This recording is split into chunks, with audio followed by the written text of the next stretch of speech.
This right here, it looks magical. It looks space-saving.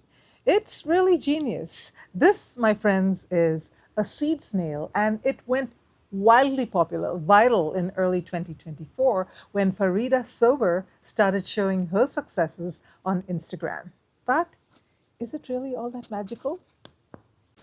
Well, I've been experimenting with them for quite a few weeks now, both for planting seeds as well as for uppotting my transplants. And I've got quite a few learnings already. So in today's video, I'm going to share with you the top 5 mistakes that people make when they are getting started with planting and transplanting into a seed snail. Hey folks, if we haven't met before, my name is Tara and I garden in the Bay Area, and every year I start hundreds of seedlings, both indoors as well as in my greenhouse. And the whole point of my channel is to help you grow as well as to enjoy the process of growing. And part of it is trying out these really cool experiments to see whether we can do things better, faster, cheaper than we ever did them before. So today is all about seed snails, which has a lot of that promise in them. So let me show you how I build my seed snails, and as part of that process, I'll also tell you those mistakes that you want to avoid. So first off, what is a seed snail? Well, this is a seed snail. It's basically a strip of material. In this case, I've used an Amazon bubble wrap envelope. It's a long strip. You layer some soil on it, you put your plants or you plant your seeds, roll it up, stick it with some tape, and you have a seed snail, and the roots grow now downward into this plastic envelope. Now, the thing about the seed snail and why it became so popular is mainly because it takes up a lot less footprint than an equivalent tray of seedlings would take up. So you can pack a lot into a small space, or at least so the theory goes. And I've been experimenting with it and I'm finding that that is kind of true. But as always, there's always a compromise when you do something like this and get the benefits. So what are the negatives? So, like I said, this seed snail method has been around very actively since early 2024 when it actually went kind of viral. And at that time, I tossed it aside as just yet another gardening gimmick.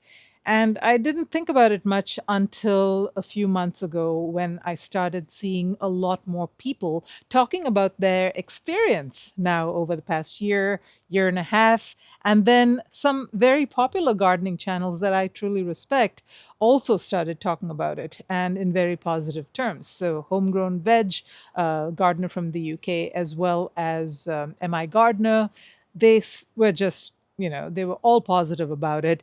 And then there were a couple of other gardeners, Gary from the Rusted Garden and Robert Pavlis from Gardening Fundamentals. They kind of seemed to have a mixed opinion about it. They felt it works, but hey, it's no better or no worse than some of the other seed starting methods that we had.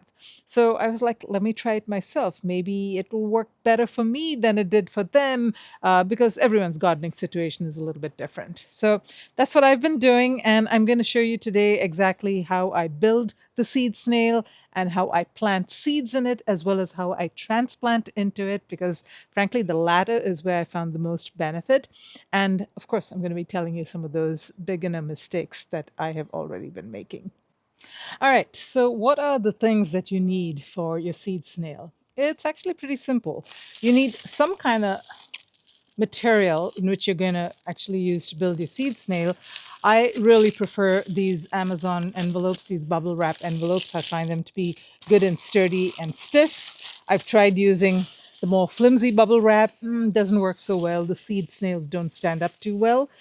So you can use something like this. Literally go look in your recycle bin and take something, any kind of material that you can cut into a strip, and that is your base for the seed snail. Then you're going to need some soil. Just any regular potting soil works. And this actually is kind of nice because you don't need any special seed starting mix. Just regular potting soil that is well and moist. I mean, you don't want it to be as dry as it usually is when you do seed starting. You actually want it to be just a little bit more moist so it really holds together. And then you're going to need some water to water it in. You're going to need some tape. I love using masking tape. People use rubber bands. I don't prefer that because I like to keep taking it out and looking inside and seeing how those roots are developing. So I use masking tape, works well. And especially if you want to reuse this, if you use other kinds of tape that are stronger, like mailing tape, that you put on those envelopes, like strong scotch tape, it's going to peel off the plastic and you won't be able to use it again. So I prefer to use this because it comes off very easily. Plus, I can write on it what seeds I'm growing in here. And then you're going to need some kind of tray to put the seed snail in. Anything works. These are takeout containers, really anything to stand those seed snails up. And yeah, you're going to need some plants that you're going to transplant into them or some seeds that you're going to put in them. And of course, don't forget the labels. Really important whenever you're starting seeds, you need those labels. So your labels and your Sharpie pen, keep those handy. So let's start with transplanting these morning glory seedlings first. Now, I had a whole bunch of seeds that were from, I think they were from 2021, and I figured they wouldn't germinate, and I dumped a whole bunch of them into this really small container, and guess what? Most of them have germinated. They are really crowded, and morning glories grow very quickly and shoot roots down very quickly as well. So these have got to be planted up ASAP. So let's go ahead and plant these in our very first seed snail. I know that they grow really long roots, so I'm going to use something that's just a little bit longer than the Amazon envelope. I'm going to be using this piece of foil type, plastic foil type envelope. It's about, I'd say, 7, 8 inches tall. So let's go ahead and fill it up first.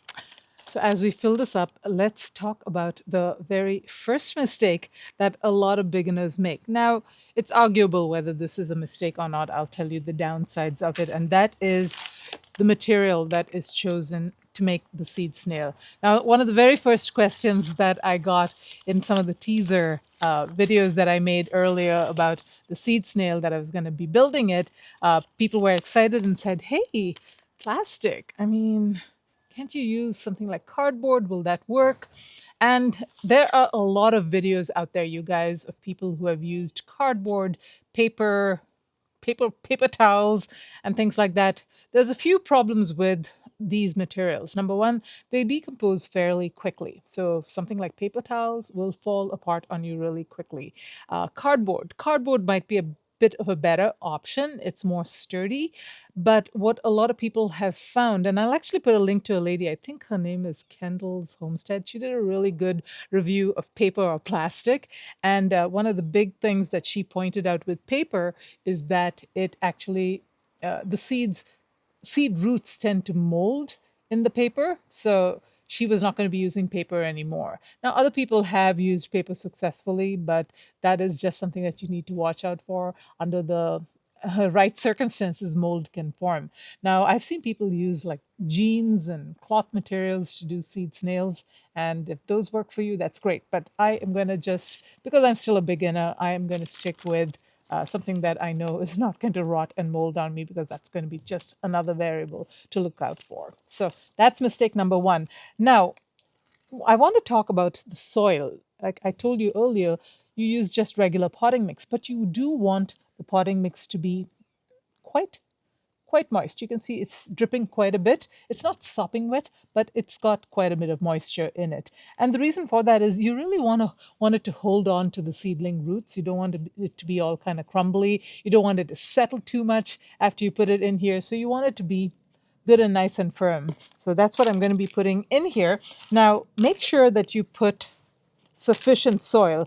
The depth of the soil that you're going to be putting should be about, I'd say, 1 inch or so.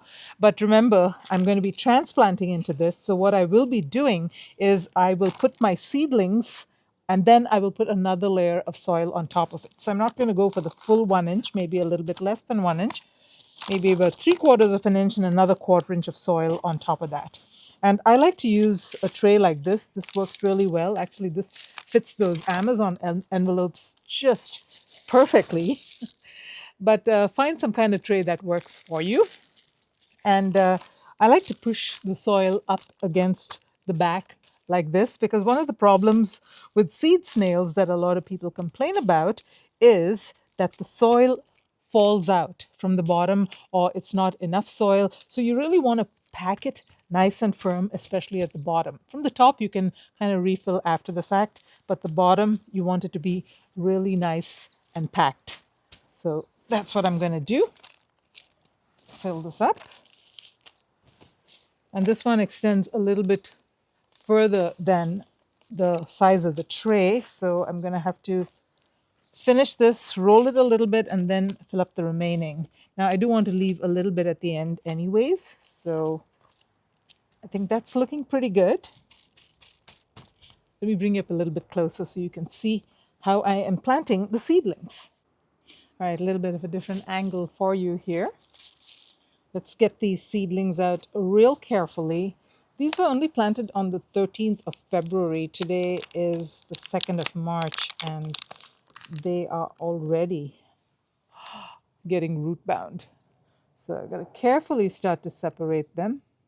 Now this is actually one of the advantages of seed snails is it takes a while before seedlings get root bound like this. So I'm going to keep them, look at all those long roots already. I'm going to separate them about maybe a couple of inches apart.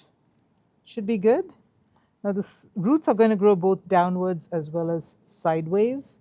So don't put them too close together. So many seedlings. My goodness. Now, as I roll, the seedlings are going to shift this way and the soil is going to shift this way as well. So I got to keep that in mind and not put the seedlings too close together.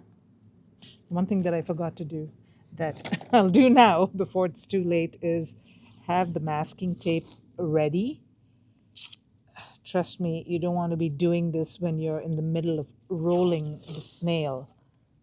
Keep 3 pieces ready because this is kind of a little bit of a taller snail. This is messy business, so you do want to have a towel or something handy nearby in case you want to wipe your hands or wipe the seed snail. What I found is that the seedlings that grow roots along their stem, like tomatoes and others, it doesn't matter if you break their roots, but then if seedlings like bean sprouts and things that have really strong tap roots, they do not like you to mess their roots around too much. Not sure whether marigold minds. We'll find out. I haven't grown marigolds before. And by the way, they are not, why do I keep calling them marigolds? These are morning glories. They are not invasive in my part of the world. Okay, now let's get one more layer of soil on top. Don't need to put too much. Just cover those roots so that they're not pressed against the plastic when you start rolling them. I've seen people actually use parchment paper to kind of put a barrier between the seedlings and the plastic. So you can go ahead and do that. Do like a double layer. The outer layer will be the plastic and the inner layer that's touching the seedlings will be parchment paper. Frankly, I think parchment paper's got a bunch of gunk in it as well. So here we go. Now this is mistake number 2 that people make. Now you'll notice that I already tightly packed the soil. And if I were to squeeze this really tight while I am rolling it, then I might actually start to strangle these roots out. So roll firmly, but don't roll it so tight that you will choke out the seedlings and compact the soil. What is this? There we go. I like to put my hand at the edge over here, otherwise the soil keeps falling over the edge. You see how the seedlings are moving a little bit?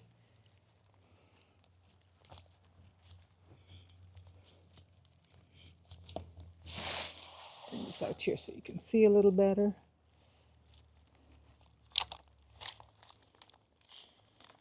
Honestly, I'm not going to put any more seedlings. I'm going to actually put these seedlings, since I'm still experimenting, I'm going to put these seedlings in a different container just to see how they grow compared to the seed snail.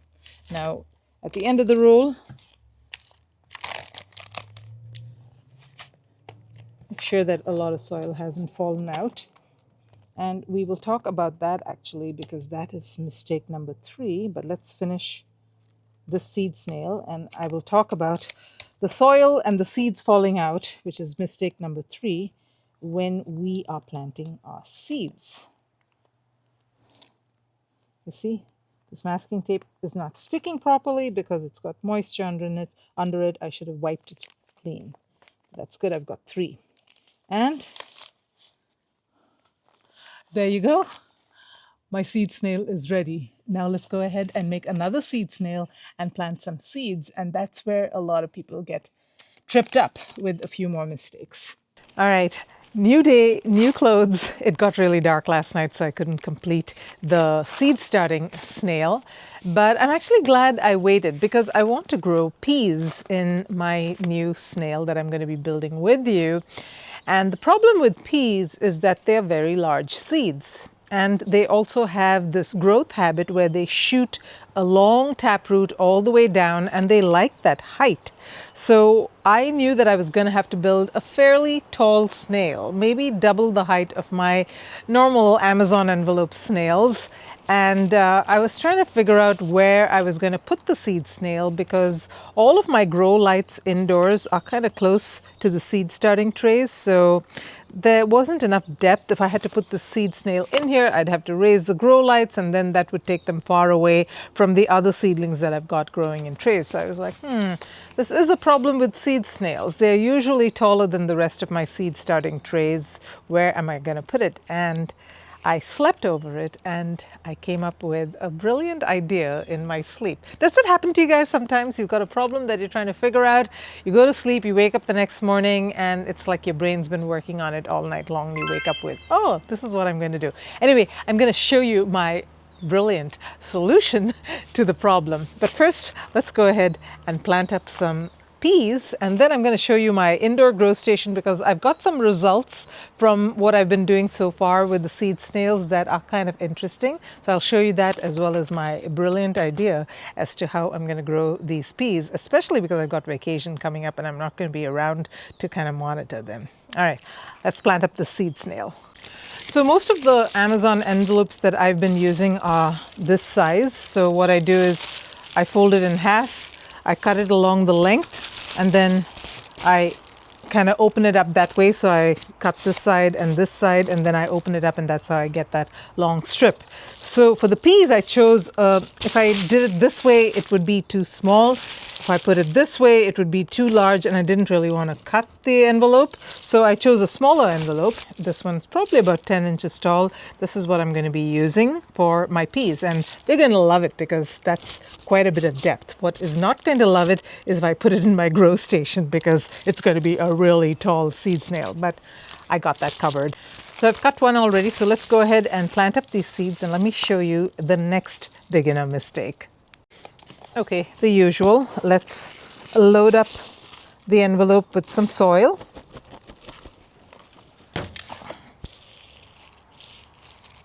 I love that you can use potting soil and even soil that has quite a bit of stickiness to it. In fact, a little bit of sticky soil is not a terrible thing. And I don't have to worry as much about fungus gnats because the exposed surface of the soil is so much smaller than it is with those seed starting trays. So there's not that much room for fungus gnats to be laying their thing and for fungal disease to take hold. So that actually is a big advantage that I'm seeing with seed snails so far. So you want to leave a little open strip on either end is what I've found works well, because as you start folding, you want to grip onto something and then it does push the soil. So if there's a little bit of a gap there, you've got a good starting point. Now, I am not going to be planting my seeds just yet. I'm just going to be filling up the seed snail as much as I need to, building it out completely, and then we'll plant our seeds. Because the beginner mistake that I was talking about is I see a lot of people planting seeds, and if they haven't sufficiently packed down the soil, when they flip it around and they water it in, sometimes the seeds kind of go all the way down. And then if it's not packed properly at the bottom and some of the soil falls out, the seeds go down even further. So if you want to keep the seeds in the spot where you want it to be, you want to build the seed snail first and then plant the seeds. Okay, let's go ahead and do this. Roll it up. You see how that soil is moving? And I'm going to have to remove a bunch over here. Pack it in nicely at the bottom. Clean it up nicely.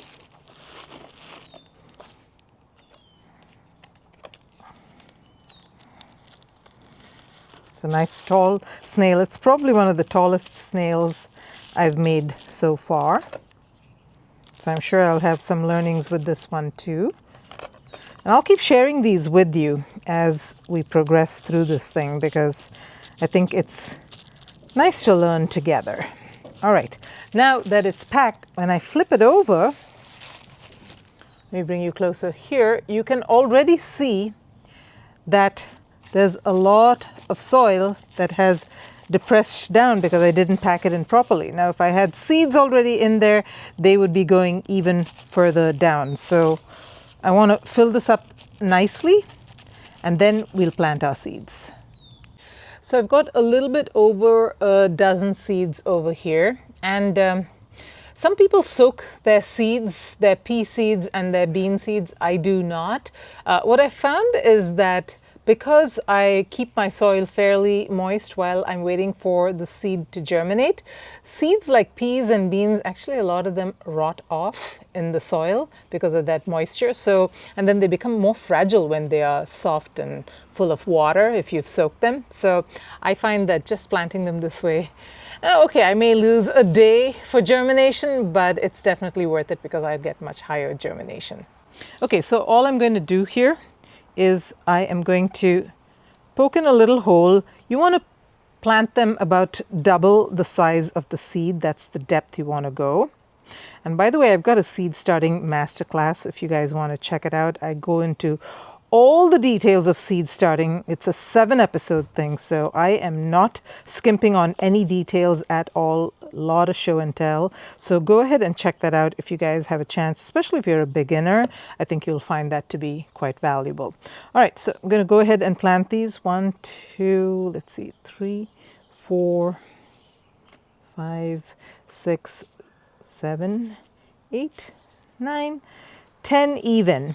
Now, the nice thing about this is even if 1 or 2 do not germinate, because the seed kind of goes round and round, the roots of the plants that do germinate can run sideways, and that's why I call it an infinite snail, and they can grab any amount of soil and moisture and nutrients that they want. So push them down nicely.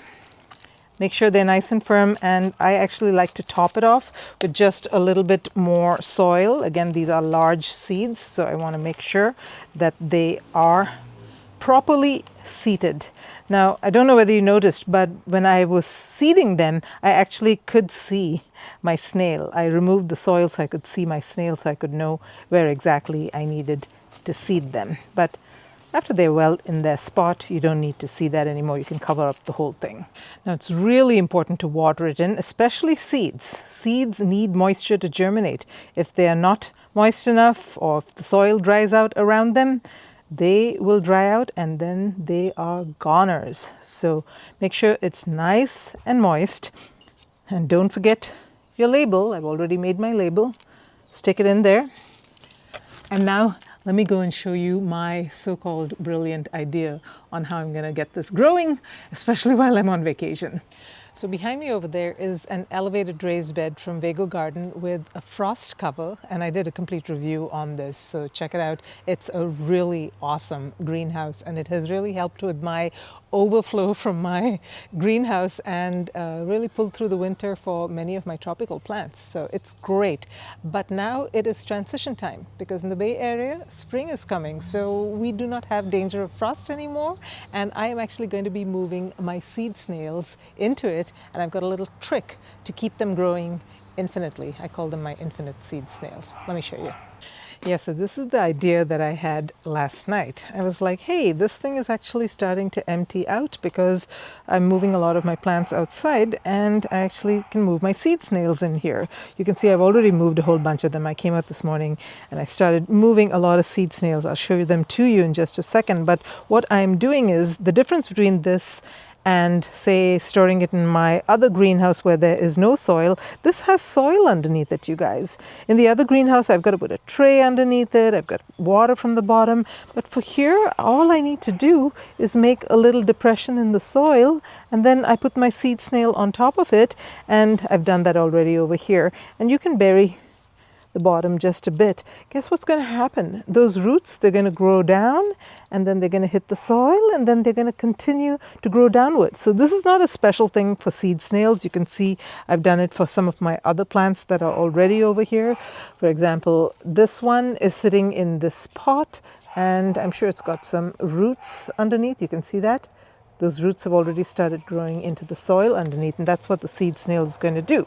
Now, are all those roots going to rip out when I remove the seed snail and I plant it in other parts of my garden? Yeah, it is. But hey, those roots are going to be pretty strong. In fact, I may have to trim some of them off because they will be really quite long and maybe plenty of roots that I'm going to have to bury elsewhere in my garden. So this is a great way to ensure that your seed snail gets not just the soil that it needs to continue to grow into, but also the moisture. This thing will stay nice and moist. I actually have irrigation on this bed as well, so it's not going to run out of moisture. I can go on vacation, come back whenever I want, and I'm sure that this thing will be doing just fine.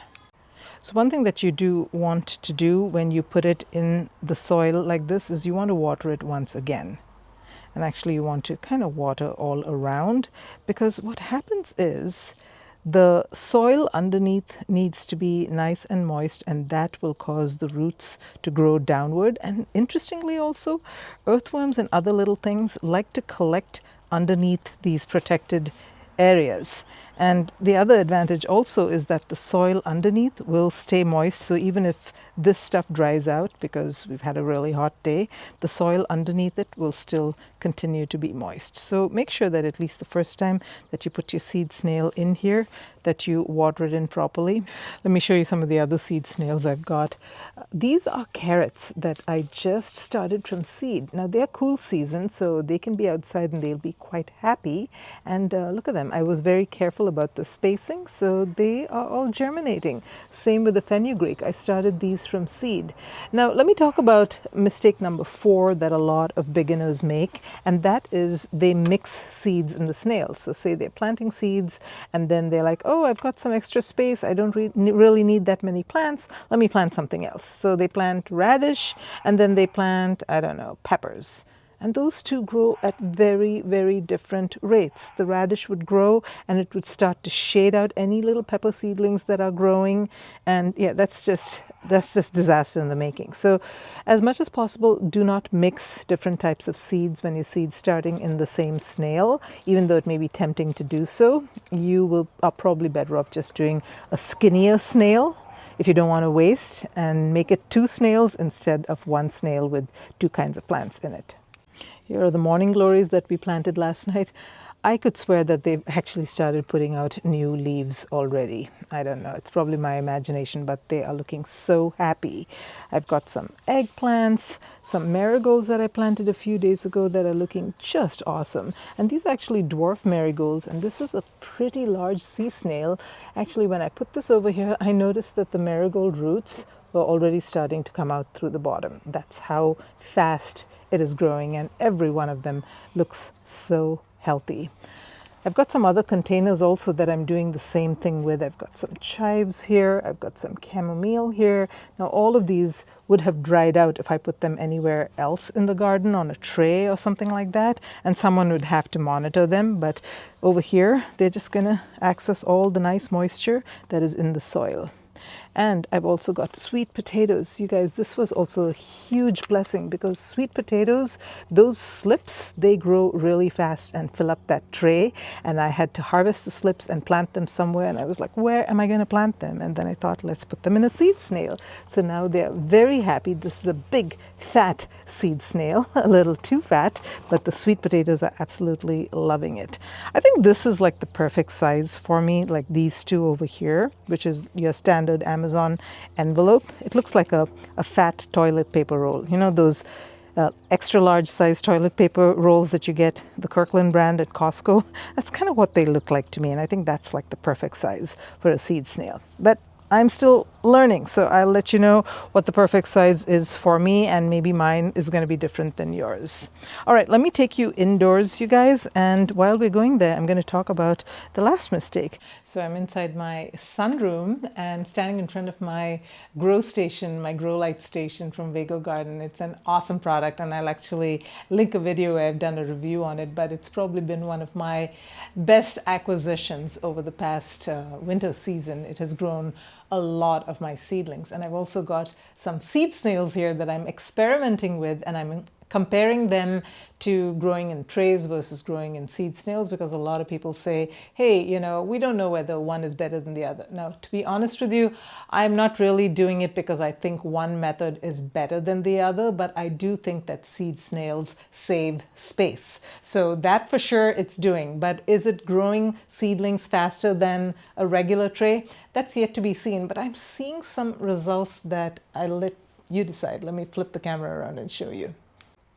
So in this bottom tray over here, I have got some coleus seedlings. These are black dragon coleus. I'm growing them for the first time. What I want to show you is these 3 trays that you see here were planted up at the same time as this seed snail over here. And first off, as far as space goes, the number of seedlings that you see in these 3, that is roughly the same number of seedlings that you see in this. So it occupies the space, I'd say about 1/3 of the space of regular seed trays. And the advantage is, look over here. You see all this algae and all that growing on the top here? You don't have any of that in the seed snail because guess what? All these leaves are shading things out and not giving the algae a chance to grow. So that also is a huge benefit. And I think fungus gnats also will have a little bit of difficulty getting in there. And there's not that much soil surface compared to, say, something like this. But more importantly is you guys decide. Look at the leaves side by side for this one versus the ones down below. I'm thinking that these are much larger. I think the difference is pretty stark. Now, could it be because it is much closer to the grow light? I've got fabulous grow lights over here. These grow lights are pure magic. These Vago Garden grow lights, they just grow seedlings a lot better. Don't ask me why, but they just do.